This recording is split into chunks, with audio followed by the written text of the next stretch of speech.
I think I'll just wait for the audience to settle down a bit. Okay. Okay, are we settled? Yeah. If we look back at today, 20 years from now, I don't think it'll be an overstatement to say that the gentleman in front of me today is probably that one person who has made a tectonic shift. It's, if anything, close to the Industrial Revolution. It probably is the gentleman in front of me right now who it all probably started with. Is that a fair statement to make, Sam? No. You know, I think this is generally true for many companies. The person running the company gets way too much credit relative to the work everybody else does. But in our case in particular, this has really been a story of a scientific discovery. There have been a handful of researchers that did a miracle and figured out a very deep thing about the way the world works. And the thing that is so special about deep learning is what has led it to be so general, which is that we figured out, this small set of researchers figured out this algorithm that could learn anything, and at scale, it gets better and better. And then a whole set of people have worked very hard to deliver that scale on these models.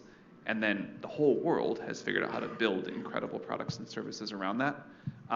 But more than anything, this is a story of the scientists. Yeah.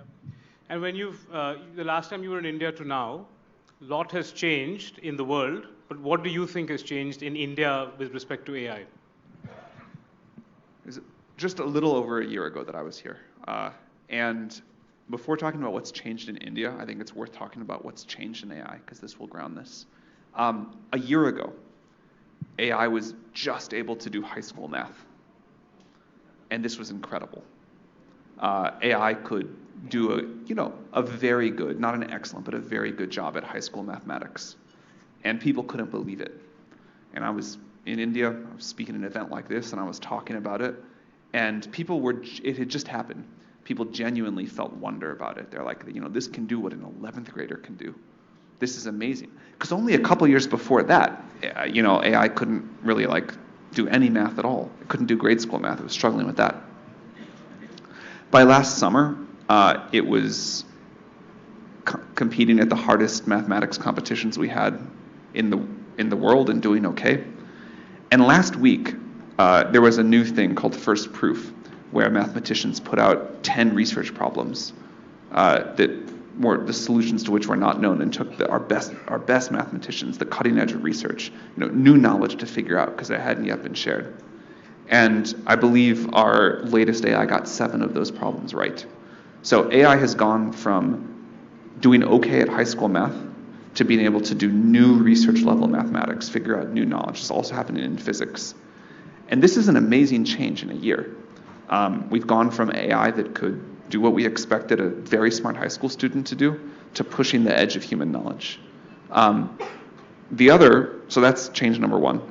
The other change is that AI has gone from being able to write a little bit of programming to completely changing what it means to be a computer programmer. Last time I was here, people were amazed at these sort of autocomplete tools for code. And now if you type in an idea, 1 year later, if you type in an idea in something like Codex, you can have an entire application created. The job of a programmer is now, I think in this last year, changed more than it's changed in any year that I've been an adult. Codex is India is our fastest growing market for Codex, so especially what's happening here, to get to the next part of the question, is really amazing. The biggest change that I feel from last time I was here is, when I was here last time, it felt like India was a consumer of AI. People were using these services, people were doing other stuff. And now the builder energy in India is off the charts.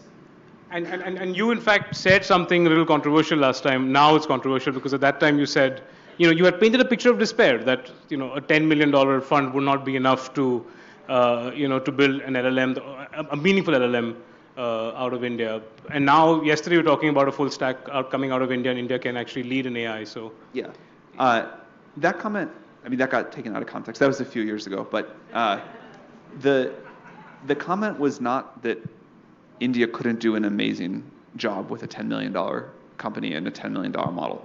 I think that clearly is the case. It was just, could you make a very frontier model for $10 million? I think you couldn't then. I think it's even more true now that you can't. It's even more true now that you can't. So you're telling me that your workshop is for 3 hours, but is that really enough to learn everything about AI trading and investment? Believe me, we have packed in a lot of stuff in our 3-hour workshop, and it really opens everybody's eyes to what the future beholds. A lot of people, they get that confidence to get started in the stock market because the learning curve is so little, and they start their journey. It enables them. But yes, once people get the flavor, right, they get hooked, they get interested, they want to learn more. And of course, there's no stopping to learning, right? There's always more to explore, and we do cater to that as well. So we do have an even bigger program wherein we teach more advanced topics, how to integrate AI even deeper and further, broaden the horizons, and let people explore the future. So yes, we do cater to that as well. That one space. And a lot has been said about this in the last 10 days because of Codex. Before Codex, there was another Claude, and it just showed how fast software has kind of just moved out. I know a lot has been said about this in the last week, but I still want you to reflect on that. How much of that is a threat for India, and how should India think about that? I do think that is going to change a lot, and there's going to be a big impact there. And I think it is never helpful to pretend otherwise. However,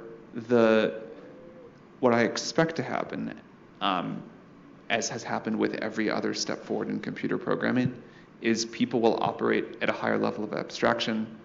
They will be able to do more. There will still be a need for IT broadly. The amount of product and code that's produced will increase a lot. The expectations will go up. But I think as long as the country and the companies that do this adapt quickly to this new world, there will be plenty of new things to do. I'm not a jobs doomer in the sense that I don't think there will be jobs for people in the future. I think there will be a lot of jobs. Every technological revolution has panicked about jobs going away, and every technological revolution has found new jobs on the other side. The promised leisure has never happened. This idea that we all get to go on permanent vacation, it's never quite worked out. I don't think it will. I hope we get more in that direction. But our desire to be useful to each other, our desire for more and better stuff, our desire to express our creativity, we never kind of reach the end of that. I think there is no natural limit to that. There's a whole big universe out there to go explore if we can figure out, space travel or whatever. I don't know where it's going to go. But I do think clearly things are going to evolve fast, and you have to be on the right side of that. And that statement about jobs is a very loaded statement in India because, 500 million people under the age of 30. You understand the gravity of that, of jobs and that anxiety that India has. Do you discuss this when you meet the Prime Minister, when you meet people who matter in policy? How much of that comes up, and what are the answers you have to that anxiety? Yeah, the main thing that comes up with the main things that come up with political leaders are infrastructure, jobs, sort of fair distribution of benefits, and safety, broadly speaking. And those are, the proportion of those is different in different countries, and also the level of focus on the upsides versus the potential downsides is different in different countries. Yeah. We talk about jobs impact a lot. One version of this that comes up it feels like almost every conversation I have socially is, what should my kids study for the future? What should my kids study? What's it going to look like? Like this is a version of asking that question. Where is the economy going to go? It's really hard to answer that specifically if you study history. One thing I love to do is to read about the history of technology. And if you look at, say, the primary source material of people that were experiencing the Industrial Revolution, there was a lot of panic about jobs. There were a lot of predictions about what the jobs were going to be. A lot of fear there was going to be no jobs, and a lot of prediction about what the new jobs would be. They were sort of shockingly wrong. And none of them were like, I'm going to be the CEO of an AI company. Certainly none of them were like, I'm going to be a YouTube influencer. So I think this is very hard to predict, but the skills that will work no matter what, fluency with AI tools, resilience, adaptability, figuring out what people are going to want and how to be useful to them, how to work with other people. These are all very good things to learn. And yeah, I think it's useless to pretend there won't be a big change. The change won't be as fast as some people in the AI industry predict, because society's always got more inertia and it always takes longer. But eventually the change will be huge, and we'll find all sorts of new things to do.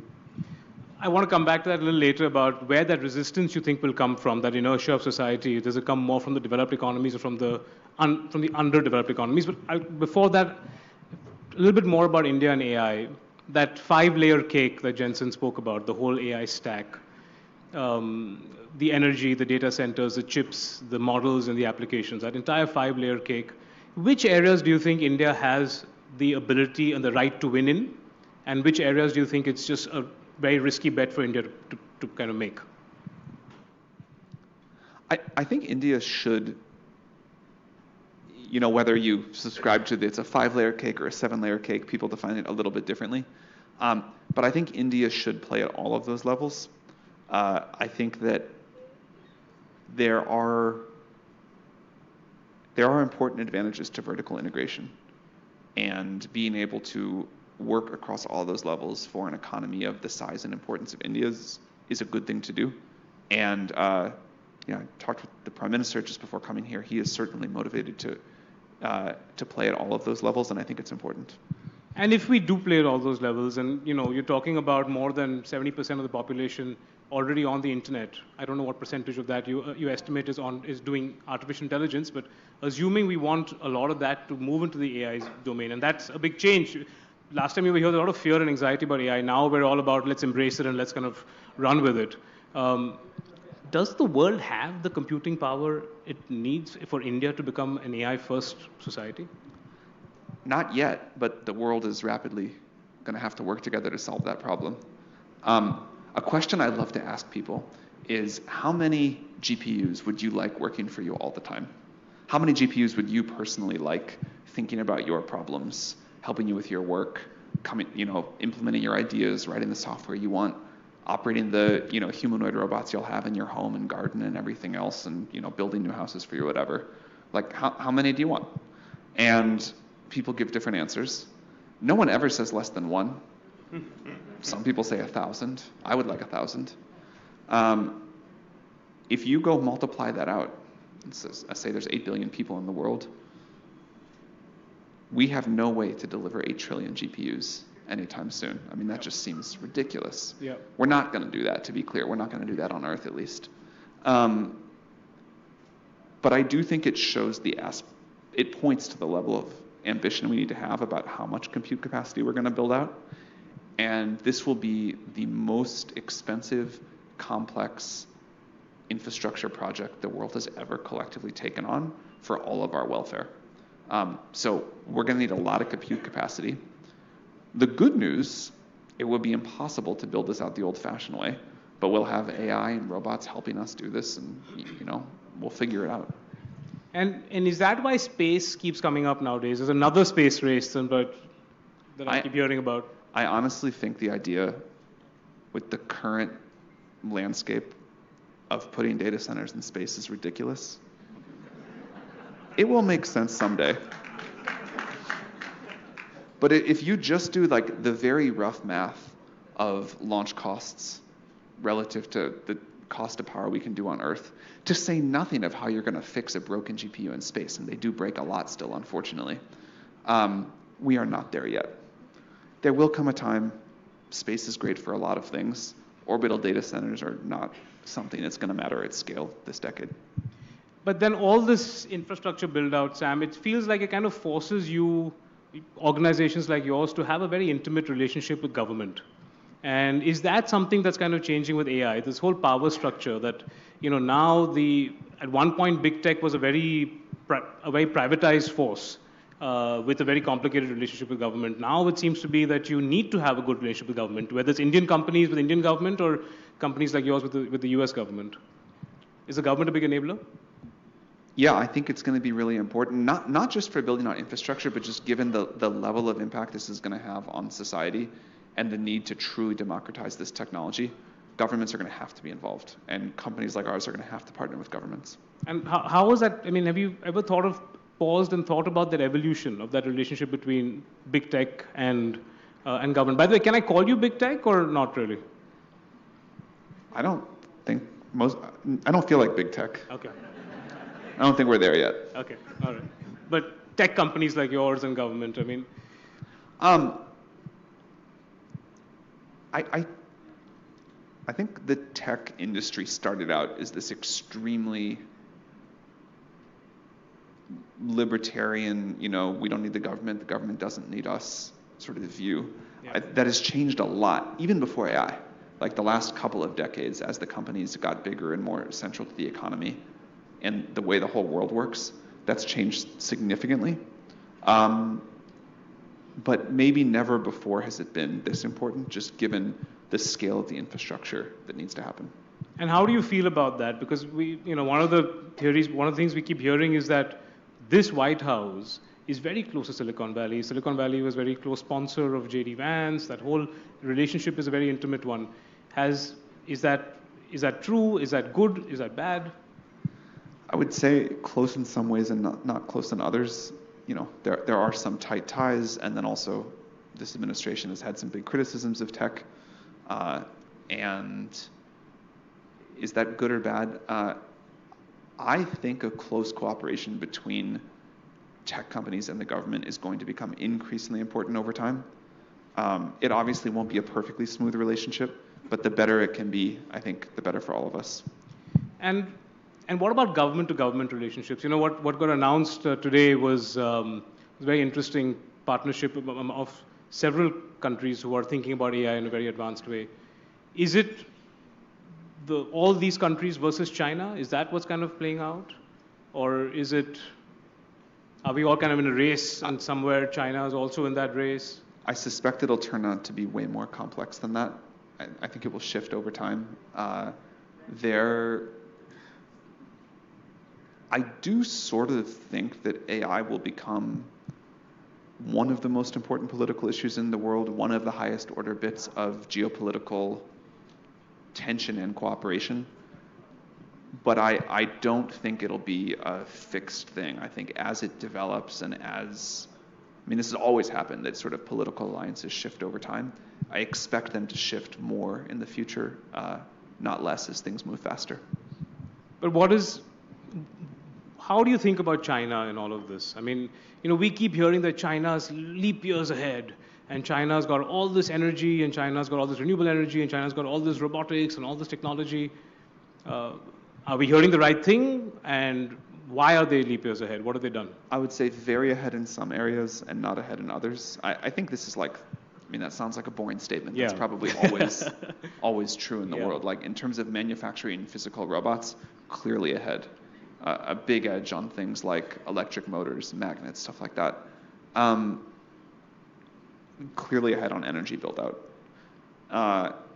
So there are places where China is significantly ahead of other countries, and then there's places where I think we're ahead of them. And my guess is that that's sort of always what it's been like and what it will continue to be like. It's hard to be ahead on everything or behind on everything. Maybe if you have the only superintelligence in the world, you could do it. I think that would actually be bad for other reasons. But is it a race, Sam? I mean, we keep framing it as a race. Sort of. Is it a collaborative journey or is it a race? Yeah, both. That's the hard part of this, right? Yeah. There are always ways in which the global economy is interdependent and very collaborative, and then there's always ways in which it's a competition. And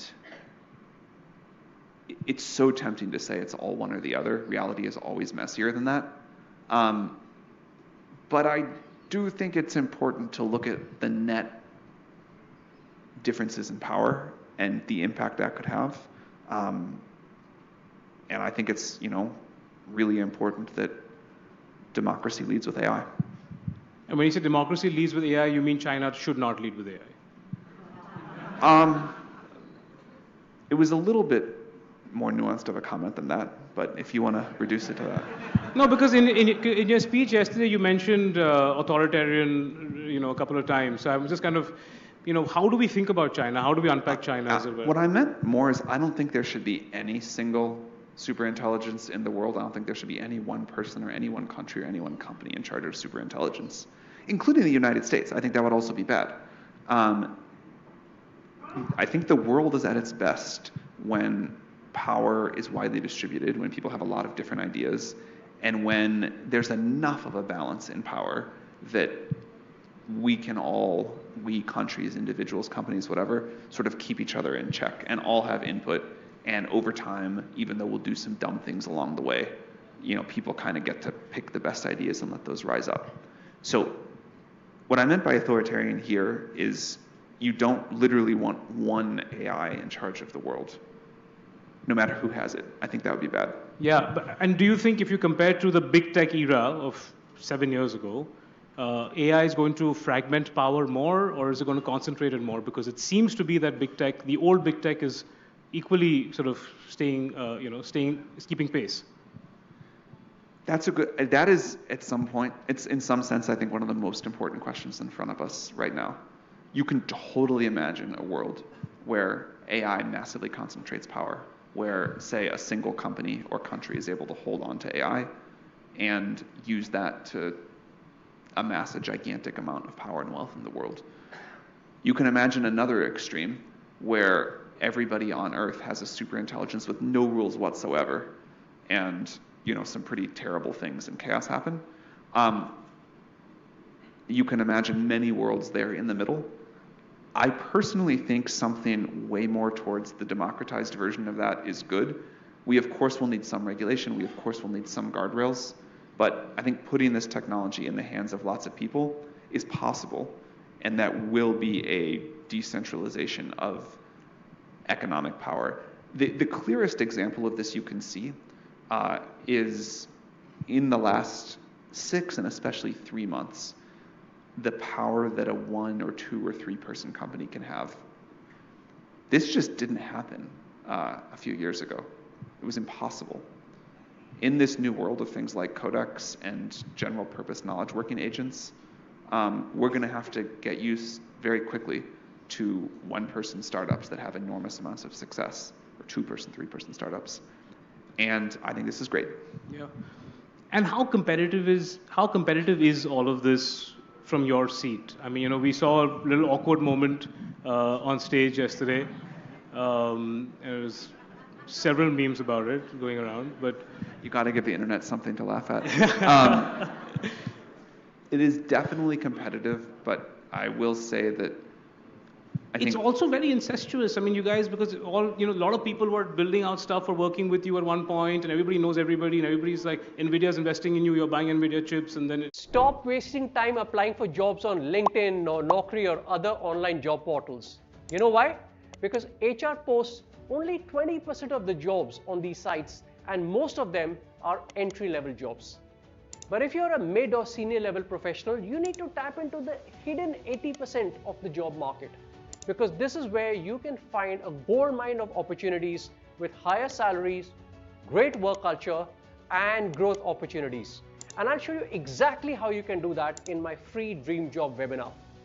In this webinar, you'll discover my proven CAR framework that's helped over 25,000 working professionals learn how to find their dream jobs in companies like Deloitte, Amazon, Goldman Sachs, JP Morgan, and many more. Click the link below and join the free webinar right now. I'll see you on the inside. And I tried to make it shorter, but I couldn't. Is there any one thing you admire about Google's catch-up in the AI race? Because 10 years ago, they were out of the water. Well, 10 years ago, Google was the only serious AI effort. 5 years ago, maybe. Maybe 3 years ago, when we launched ChatGPT, they were then way out of it. But the first thing I admire about Google is Demis and the Google team started working on AI before anyone else in the modern era, with a lot of conviction. And I think without their inspiration, we certainly wouldn't be here. So that's one thing I admire. And then a second thing more recently is their relentless focus and execution and ability to really scale up a model after being pretty far behind is quite impressive. Okay. Were you surprised when Apple partnered with Google for Siri? Not particularly. Okay. The one country that is by and large on the right path for regulation on AI. I don't think any of us know the answer to that yet. A thing that I'm happy about is countries are trying different approaches. And I think this is a good thing about many sovereign powers in the world. We will get to observe over the next few years very different approaches and see what works and what doesn't. And pretty quickly, I believe the world will move towards more of what works. But I'm grateful for the experimentation and different countries trying different things. Okay. So a short game that I'll give you some criticisms of AI, and you give me a short defense of each of these criticisms. So the first, I might not have one for some, but you we might can not try have one this. for some. That's fine. And there's so many questions that you can always duck or pass. Too much concentration of power. Fair unless we push super hard to democratize, and I think everyone in the world needs to hold countries and companies to this threshold of you don't get to say concentration of power in the name of safety. We don't want that trade. It's got to be democratized. Okay. The amount of natural resources that are going into the data centers, the amount of water, the amount of... Water is totally fake. It used to be true. We used to do evaporative cooling in data centers, but now that we don't do that, you see these like things on the internet where don't use ChatGPT, it's 17 gallons of water for each query or whatever. This is completely untrue, totally insane, no connection to reality. What is fair though, is the energy consumption, not per query, but in total, because the world is now using so much AI, is real, and we need to move towards nuclear or wind and solar very quickly. There was we had Bill Gates last year, and I asked him this question, and he gave a very interesting statistic. At that time, apparently, we calculated that there were 10 iPhone worth of battery would go for every ChatGPT query. And now it's come down to one iPhone or 1.5 iPhone battery life's worth of energy for every ChatGPT query. Is that correct? There's no way it's anything close to that much. It's much less than that? Way, way, way less. Okay, all right. But his theory was that the AIs will learn from human evolution to be more efficient in how much energy they consume.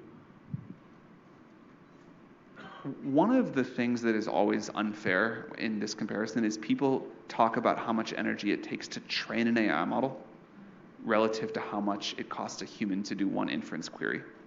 But it also takes a lot of energy to train a human. It takes like 20 years of life and all of the food you eat during that time before you get smart. And not only that, it took like the very widespread evolution of the 100 billion people that have ever lived and learned not to get eaten by predators and learned how to like figure out science and whatever to produce you, and then you took whatever you took. So the fair comparison is if you ask ChatGPT a question, how much energy does it take once its model is trained to answer that question versus a human?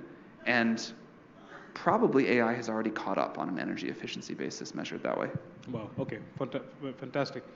AI is making my kids dumber. True for some kids.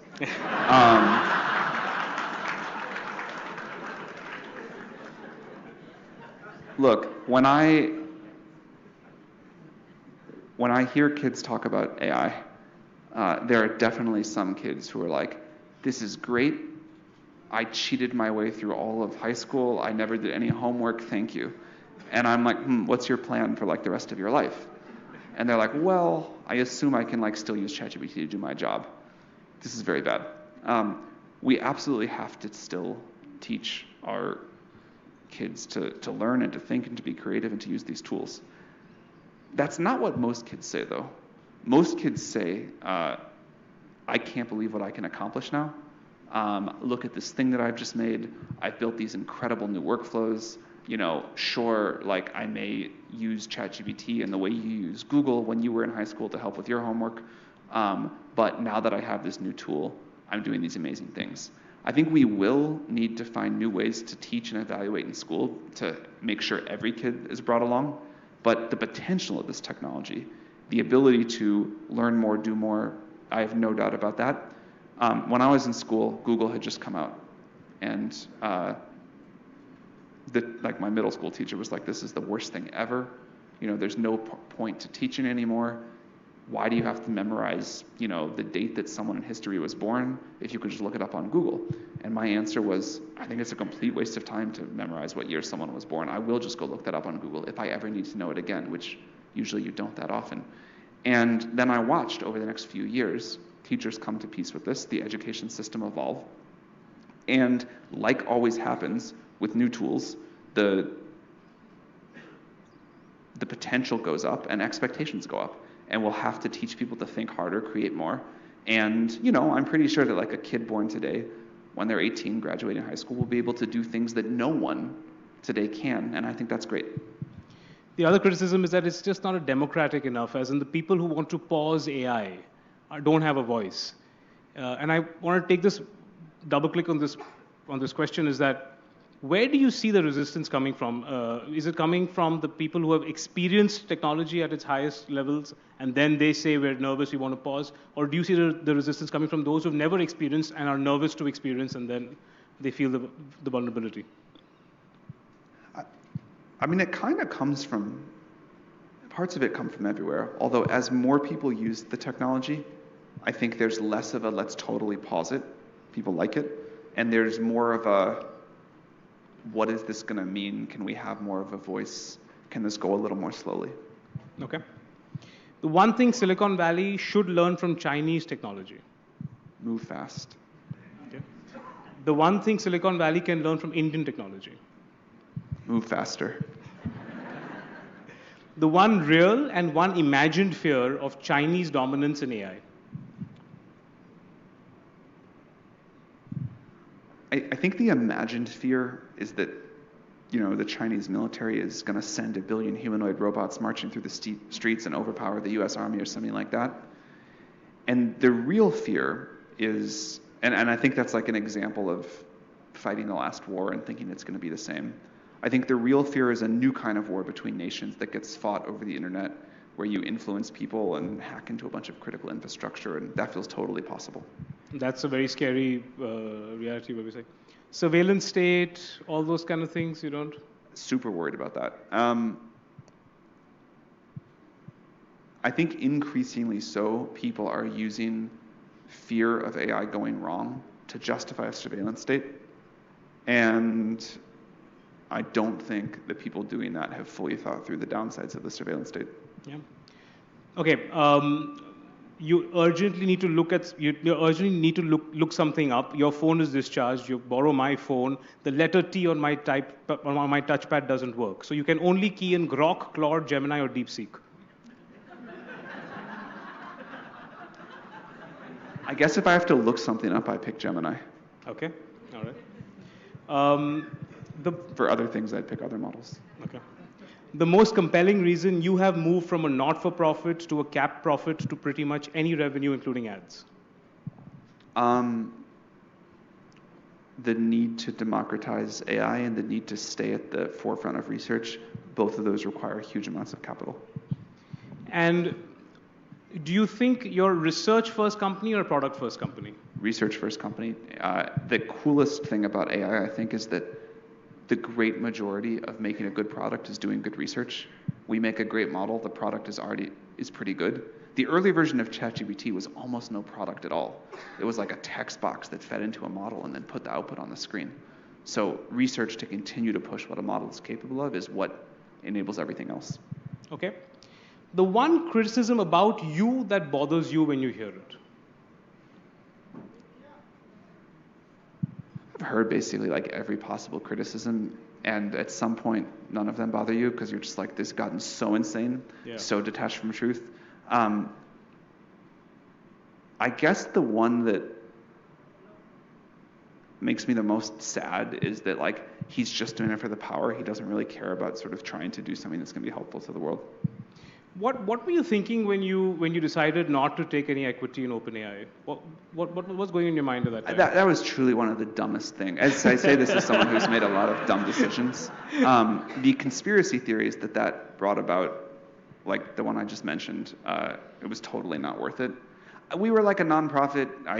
There was like a kind of quirk of it where to be on the board of a nonprofit, you had to like be sort of disinterested. And I had been like very fortunate to have a successful career, and I was like, I don't really care here either way. But it was a very dumb thing. And if somebody today were to offer and figure out a way for you to get into the cap table with sweat equity, would you take it? I mean, at this point, I feel like so tired of the whole conversation and so trapped, I'm not sure what to do. Okay. It's like a lose-lose thing for me. Okay. So one thing, in spite of all the differences you have with Elon Musk, the one thing you admire about him, is there any one thing you can put all the differences? No, I'm going to think of something, but give me a minute. He's extremely good at physical engineering and also extremely good at getting people to perform incredibly well at their jobs. Okay, super. Okay, ChatGPT is not known for its opinions. It's known for giving facts and factful answers back. So I'm going to ask your opinion on the news. There's been a lot of stuff in the news the last week. So we want your views on, would you support the government-ordered ban on social media for kids under 16? I don't know if a total ban is right. Maybe it is. I think at least heavy restrictions would be good. I have a young child. I'm more interested in what I think are the very negative impacts of infinite scroll. I would like my kid not to just be one of those iPad kids going like this all of the time. So that seems very important. But yeah, probably social media for kids is something we have to be very careful with. Okay. It seems the clouds of war are again upon us. A lot of talk about in Iran. If government were to ask to use AI companies like yours to help figure out how to get into war, how would you respond? Is Pentagon just another client for you, and they're the customer, you do what they ask, or do you draw a line somewhere? I don't think AI systems should be used to make warfighting decisions. I don't think they're at a level of sophistication and reliability where this is a good idea. That said, like, we certainly want to support the government, and there's a lot of things we can do already. Someday there will be, I think, applications of this, really important applications of this to defense. But right now the models have clear limitations. It was used for Maduro's capture, I believe. Is that true? Is that No, I just don't know. Like I'm sure it was used in some ways. There are things that AI can do a great job of today. Like I think using AI to analyze a huge amount of intelligence reports, probably a great use of AI. And maybe it was used some way like that. Yeah. Your views on Claude safety chief Mrinang Sharma's dramatic resignation. I don't know if you followed that, but it made a lot of news. I heard something about it. Okay. Like they resigned and like sent a letter about it's all useless or something. Yeah, world's going to go to hell. I want to go write poetry. It was that direction. And but a lot of safety people are getting, I think, overwhelmed. I mean, that's the real piece that I wanted you to reflect on. The part of it I agree with is the inside view at the companies of looking what's going to happen. Like, the world is not prepared. We're going to have extremely capable models soon. It's going to be a faster takeoff than I originally thought, and that is stressful and anxiety-inducing. Okay. Reflect a bit on the future of love and relationships. We keep hearing of people using AI agents to open up conversations on dating apps. How much of authenticity are we losing with love and relationships, or how much of it does it come in the way? My bet would be that in the future we value human relationships much more. I think we are wired to do that. There will be some people who will like fall in love with an AI or talk about their AI boyfriend or girlfriend or have AI send messages on dating apps for them. There will be some small percentage of the world that does that, and there will be a lot of breathless articles written about the end of society and all of that. But I think for almost everyone, in a world with more abundance, in a world where you can kind of have anything, human connection, human attention, human warmth will be one of the most valuable commodities, and I bet we will care much more about that in a world with AI. Okay. You've invested in over 400 companies. Is that, I don't know if that's accurate? Or? I mean, counting Y Combinator, like 3,000. Wow, okay. Well, if you take all the Y Combinator investments, fair. But given the speed of AI growth and the disruption, where would you advise people in this room to invest today? Is there one place that you think they should? The cool thing about a moment like this, when the ground is shaking, is sort of everything is up for grabs. Things are going to change so fast. Things are changing so fast. As we talked about earlier, you can have these one-person companies doing the things that used to take much bigger companies, but they can move faster, much more efficiently. So there will be all of the do the existing things better, and then there's a whole set of new things we just couldn't imagine before. It feels like the investment landscape is more open than it's ever been in any of my time as an adult. There were many times before where it felt like there was only one thing to invest in, there was only one frontier, and now it feels like you can kind of do whatever you want. Okay. How far are we from ASI? You said AGI, we're a few years away. How far are we from ASI? No, I said from ASI, we're a few years away. So AGI, how far then? I mean, AGI feels pretty close at this point. Okay. Like if you had asked me, I think if you had asked most people 6 years ago, what would you think if we had systems that could do new research on their own? What would you think if we had systems that could make an entire complex computer program on their own, that could do pretty sophisticated knowledge work in all these different fields? You know, you could have one system that could act as an AI doctor, lawyer, computer science.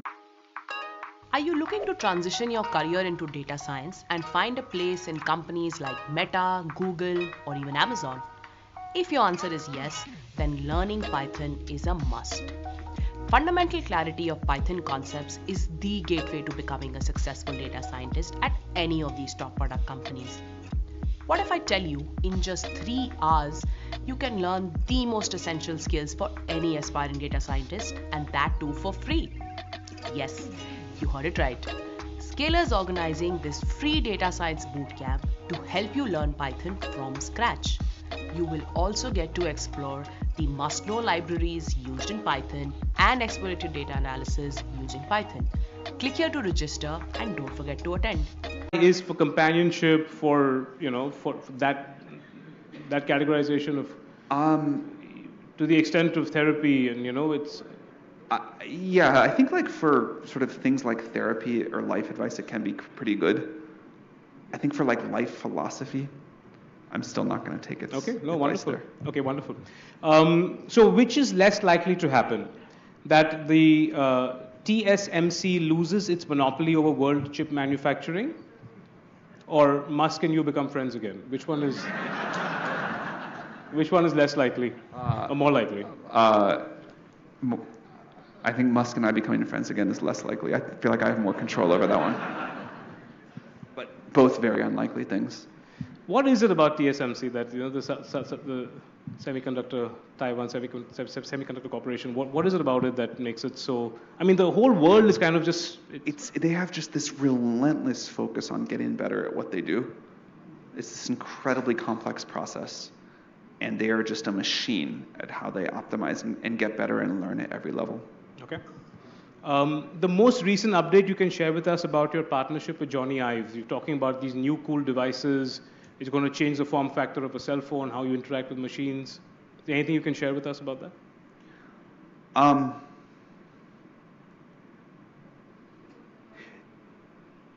We have basically used computers for the same way for like 50 years. I think the work that Xerox PARC did to invent all the concepts of windows and pointing devices and everything that we now take for granted is amazing. Putting it on a phone and adding multi-touch was also amazing. But fundamentally, it's been, a similar kind of idea. And then AI came along, and AI is stuck in that same form factor. But AI is like a quite different thing. AI, you can now talk to a computer in natural language, and it can do incredibly complex things for you. It can understand a huge amount of context. And the form factor of computers does not quite work for this.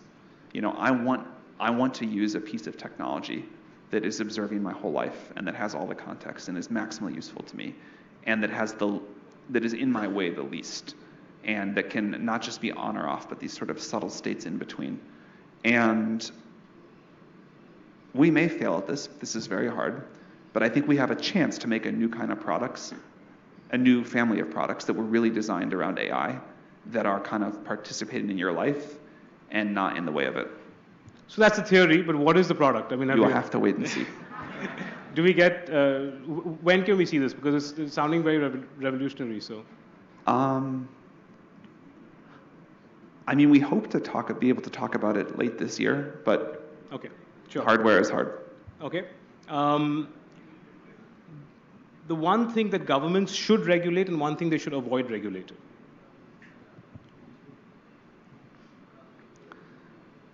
This is not a competent answer. Generally speaking, I think it's probably a good idea for governments to focus on regulating the really potentially catastrophic issues and being more lenient on the less important issues until we understand them better.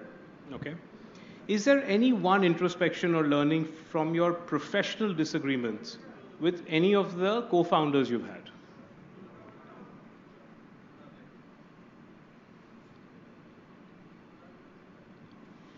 It's hard to reduce that to a single soundbite.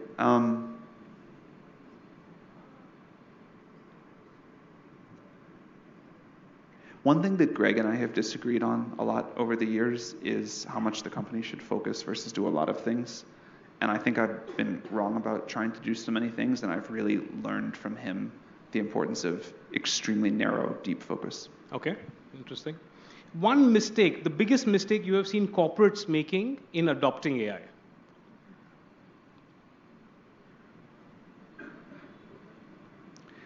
I was in a meeting yesterday with a big company who was planning to spend 2026 strategizing, 2027 getting the company ready, and 2028 deploying.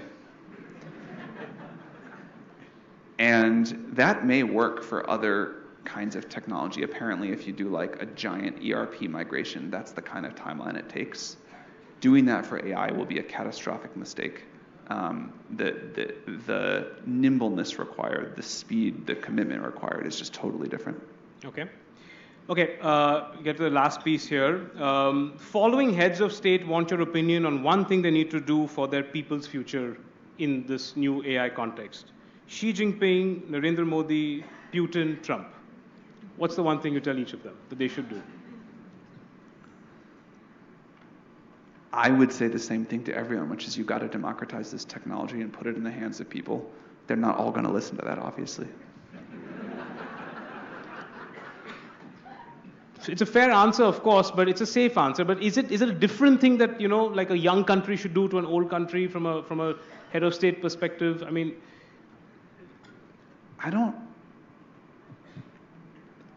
I feel increasingly radicalized on this point. I don't think any other strategy is going to work. Okay, fair.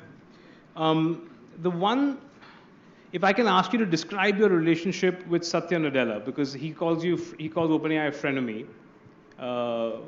I would just say friends. Okay, cool. Your most expensive hire ever. You don't have to tell me who, but how much money did it cost? Because we are no comparison to Meta here. Okay. Okay. My last question now. Which of these 4 statements that you have made and you have now upgraded or revised do you regret? Statement 1, that India building a foundation model with $10 million is hopeless. Statement 2, that you will remain a not-for-profit. Sorry, I know you can clarified I cut that. Yeah.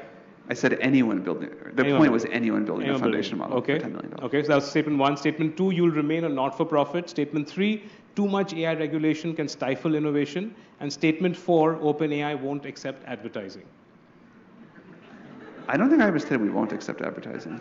Sorry? I don't think I ever said we won't accept advertising. I think maybe I said I had misgivings. I guess I'll pick the nonprofit one. Okay, all right, super. It's been a great, I've tried to cover as much as I could. This has been a lot. You only gave me an hour, man. I would have wanted few. We'll take a few questions from the audience. Great. Yeah? Okay, can I get a show of hands who all are here for it? I would love another meme, so if anyone wants to ask me about Indian foundation models, let's run it back. Okay, yeah.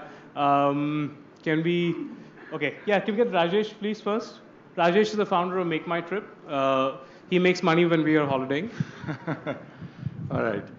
Thank you, Anand, and welcome again, Sam. Incredible 1-hour chat, and you did a great job, by the way, keeping yourself calm, while Anand did a great job on provoking you hell of a lot.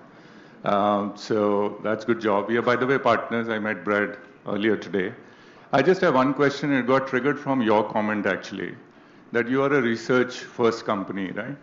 And if I think harder about that, the kick for researchers, the satisfaction that they get when every time they go deep into research and they strike gold, right? You know, in terms of innovation, in terms of something really crazy that they discover.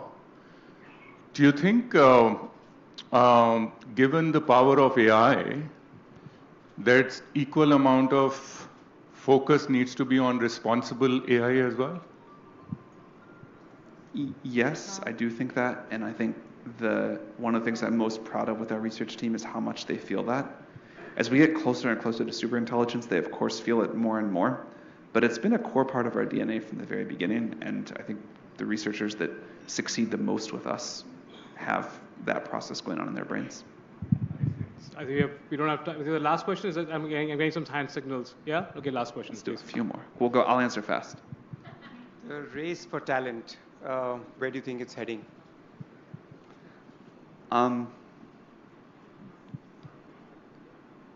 As AI does more and more of research and engineering, I suspect teams will do much more with smaller amounts of people, and so you'll have. I think the race for talent should ease somewhat, and you'll see small teams in research labs just do a huge amount of work. I have a question for Anand actually, because I think he's asked you all the questions. How much did OpenAI and ChatGPT help you with the question? I have to admit, I use a lot for research, but if you ask OpenAI for any interview to help you and give the questions, it just feels very synthetic, so I don't end up, using it yet. That's good. Sam, do we have time for one more or no? Yes? Okay, cool. Can we actually show of hands? I'm not getting a sense. Can I do some sort of affirmative action and get some women hands, please? Yes, please, right there. Thanks. Please. Hi, Sam. This is Stuti. Before I ask you my question, I think I might have manifested this. I'm a podcaster, and I asked ChatGPT it's not about. It's a short question, quick. Please. So yeah, because this is what I manifested. This is you and me sitting in your OpenAI 3 weeks ago, and here I am. But my question to you is, as a creator, of course we use a lot of ChatGPT, but what concerns you more? Will AI become too powerful, or will humans become very passive? Especially for creators, ChatGPT, like even Anand said, that it sort of becomes very superficial when you rely only on that. I don't think humans will become too passive, so I guess I'll take the other one. Watching what creators are doing in particular, where they can use these tools to help have a quicker, tighter iteration loop from idea to feedback to idea to feedback. I think we'll get better stuff. I think we'll get more creative podcasts, better writing, better images, but I don't think we're going to become passive in that process. I used to worry about that, but it doesn't seem like it's what's happening. Okay, I've got a list of people who we had promised questions to. So Mr. Abhishek Khaitan is here. Sorry, where is he? No? Oh, there he is. Can we get a mic to him, please? Hazel, is Hazel around here? Yeah, please, go ahead. First of all, it's a very interesting session. What I wanted to ask is, according to you, which profession, because of ChatGPT and AI, will be most under threat? I think a lot of professions will almost go away, a lot of the current ones. We will find new things to do for sure, and people will adapt those. But if you think about, well, I'll pick my own. I was trained as a software engineer, and the way I learned to write software is now effectively completely irrelevant. So it doesn't mean there's no longer a software engineering job in the future, but writing, C++ code by hand, that's over. And I think there's a lot of other professions where, in the old sense, they're over. There may be something totally new. There will be other professions that change almost not at all, but big categories of jobs, AI is just going to completely obsolete, and what those people do will have to completely adapt. Sam, let's flip the question. What's the least vulnerable job? Well, there was a question about creators. One thing that I think is interesting is when AI started generating images, people said, graphic artist, that's over. That's done. And that might be true for the kind of graphic artist job that was to sort of like, make someone's birthday card invitation or something. But for fine art, the price of AI-generated art is zero, and the price of human-generated graphic art has continued to go up since this has happened. And so there are many things like that where we care about the person who does it. Another example is like, I really care about, I had to go to the hospital recently. I really cared about the nurse that was taking care of me. If that were like a robot, I think I would have been pretty unhappy no matter how smart the robot was. Okay. Hazel? Hi, Sam. I'm from Chitkara University. Just taking from the previous question on responsible AI, how do you see your role? Like, do you invest in time putting in checks and balances? And does the pace of the checks and balances are in the same line as the advancements that we are seeing in AI? So just around that. Thank you. Yeah, it's a huge focus of ours as a company and mine personally. Sometimes we overdo it. Sometimes we're too conservative with a new technology or a new level. Sometimes we put in too many checks. People get mad about that. There is a tension between democratizing AI and enough safety. But I think our principle of starting conservative and then broadening access has served us well, and we plan to continue to do that. Sam, we're completely out of time. Sam, thank you so much. Thank you so much for your time. Thank you for being here. It's really a privilege to have you with us. Thank you. Please take your seats. Please remain seated. I now invite Raj Kamal Jha, Chief Editor, The Indian Express, to present a memento. Request everyone to please remain seated.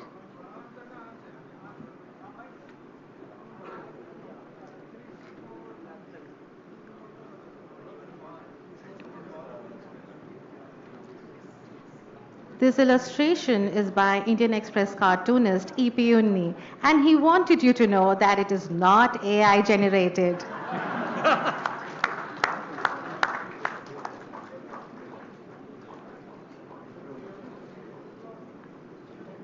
I now invite Abhishek Khaitan, Managing Director, Radico Khaitan, to present Sam with a bouquet.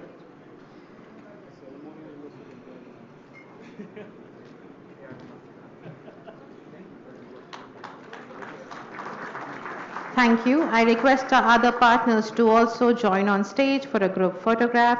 Ms. Hazel, Prasun Tripathi, Rajesh Nambiar, Anupama Sharma, and Korel Lahiri. Please join us on stage for a group photograph. I request everyone else to please remain seated.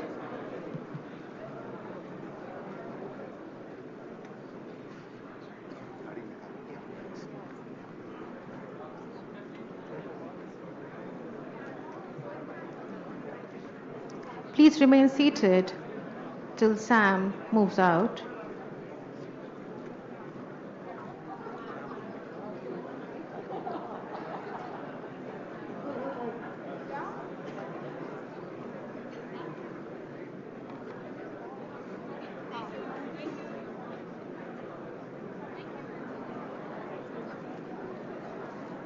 We would appreciate everyone to please remain seated.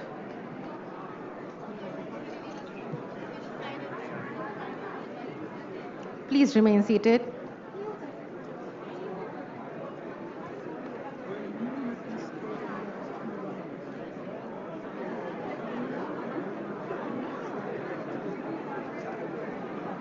Thank you everyone for joining us today. I would like to thank our partners, presenting partner Radico Khaitan, co-presented by 361, associate partner IMS Ghaziabad, Chitkara. If you're always tired, overwhelmed, or think you are lazy, it is not your fault. Your nervous system is stuck in survival mode. That laziness you feel is not a mindset problem, but it is childhood traumas running the show. And no amount of motivation can fix what your biology is blocking. But with the right tools, you can reprogram it. And that is exactly what I teach you in my Ultimate Success Builder workshop. Hi, I'm Dr. Meghna Dixit, brain and performance expert. In this workshop, I will show you how to rewire your brain using my triple R technique. This technique is science-based and has helped over 2 lakh individuals let go of procrastination and laziness by healing their childhood wounds. So if you are struggling against yourself to get things done, stay focused and feel good about your progress every day, then this is your sign. Click the link below and join me. I will see you inside.